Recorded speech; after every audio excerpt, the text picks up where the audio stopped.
Hey guys, I'm Adam LZ and this is how to put a rail in the ground and make it stay. So what you're going to need is a rail, some shovels, 3 buckets about this big, 2 bags of Quickcrete, a wheelbarrow, and some water, which is already in the bucket. In this how-to, you're going to be digging 3 holes, putting the rail in a bucket full of concrete and dropping it in. That way if you ever want to take it out, you don't have to worry about having concrete in your ground and your mom won't get mad at you.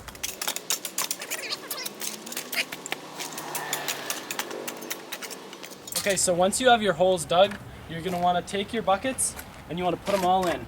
You want your holes to make sure that they're in the right spots according to your rail. I don't know what your rail is going to look like. And you want the holes deep enough where the buckets can be buried by at least 2 inches, because that's what will give it the support. Now, you're going to put all 3 buckets in first. After that, what you're going to do is you're going to mix some concrete and you're going to pour it in the bucket and just put the rail right on in. You want to put a little bit of dry concrete in the buckets first. We're kind of new at this. I've never really mixed concrete before, but I've seen my dad do it. You want to take the bag up on the wheelbarrow. You want to open it. I think there's some sort of way to open it properly. We have a hole in our wheelbarrow, so hopefully it'll be okay. You want to open the bag and pour it in. Try not to get, anything on the camera. Pour the concrete in. That's an 80-pound bag. This will probably be more than enough. And you want to mix about 3/4 gallons per 80-pound bag, but I just kind of go by eye. You want to pour a little bit of water in, a little bit at a time like this. Be careful because you don't want to get this shit on you. And then take a shovel and mix it.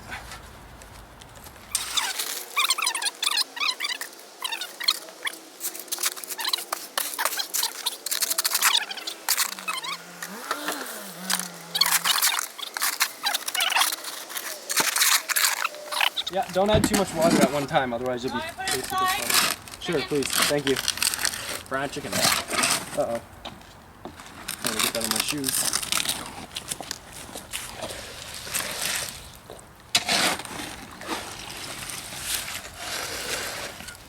Hey, don't be stupid and do this.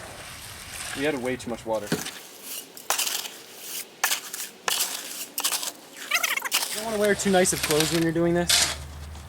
So save that loyal Co t-shirt for home or clothing.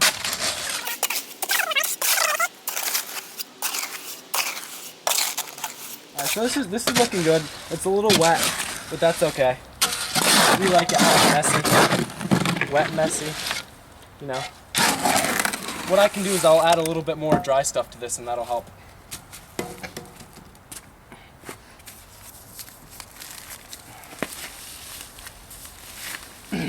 Heavy hitter. These things are 80 pounds. This ain't no joke. God damn it. Wrong end. Oh boy. Watch out, this wheelbarrow is not stable.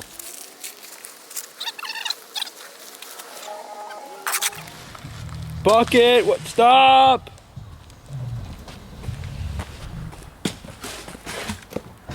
Bucket.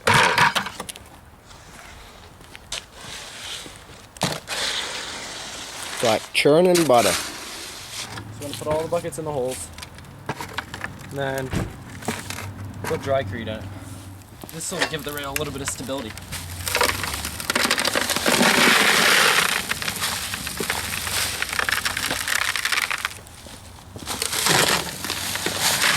That way when you put it in, it'll be nice. When the water seeps to the bottom, you'll be good.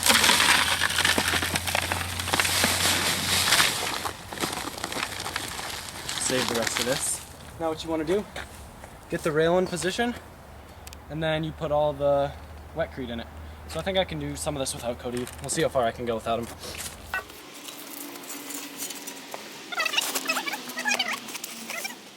You want to make sure your rail is not leaning back, because that's what we had the problem before when we didn't have any concrete. When it was far back, your pegs and your wheels would get caught in this. So we're gonna actually have ours lean a little bit forward. But for now, we're gonna fill it up with some dry concrete and get this done. if the bottoms of your rails don't have little flat parts, it's not a bad idea to drill a hole and put a bolt through. That way it has a little more stability when it's in the concrete. So next we're gonna take the concrete and fill up the holes. It's actually a good idea to put some rocks in, so I'm gonna do that to save some concrete.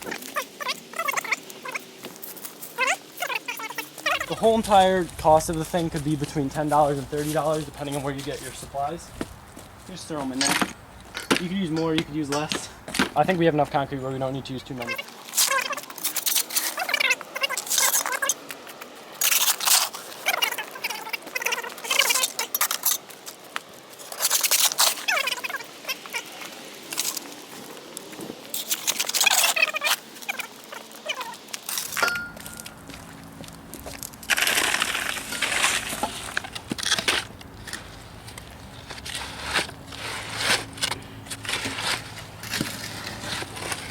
Now we're gonna go get some more rocks.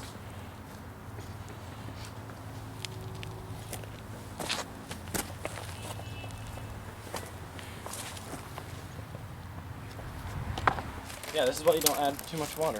Oh, why am I doing this over the rail? Ah, gah. This one doesn't need it as much as the other one. Shovel to over. Shovel to overgrind. All right, now look at me. Yay, I'm Adam. Hi, nice to meet you.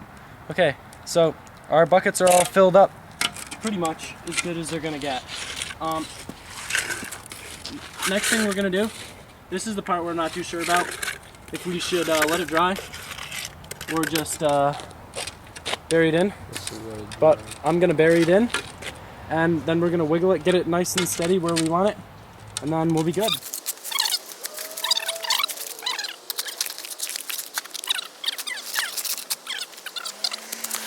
Make sure your rail's in a good spot. If you grind on the left, don't make it where you have to grind it on the right. That'd just be plain stupid.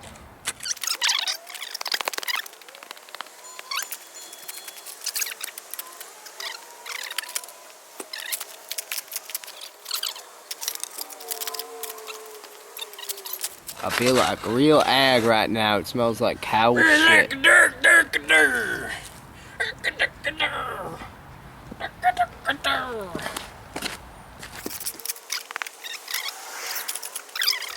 Maybe I'll post the address to where you can get one of these bad boys in the mail. Any scrapyard is good. Yeah, any scrapyard, any public works place, any police station, anywhere. Sometimes you can find them in their natural habitat in the forest. Not really. Not really though. Probably want to paint it so it's not the same color as where you got it from, so they don't drive by your house and be like, hey, that's my rail. This concrete takes about 24 hours to dry. That's 24 man hours, not woman hours. Woman hours are like 30 minutes. Because I said so. Because they have no patience. Exactly. Makes much more sense than mine. You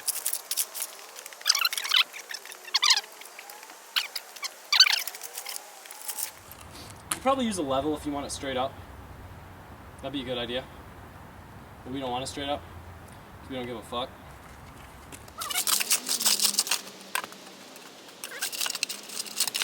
Your rail should already start to feel pretty strong. Like this one already feels pretty strong. And hopefully, once everything else is done. You could do it without concrete, but that'd take the fun away from it. We all like to play with concrete. Alright, and I'd say that's pretty good for now. Time to eat fried chicken. And then we'll shred this tomorrow. One spot, one shot. Sun, but it's raining. So we're gonna have to do it another day.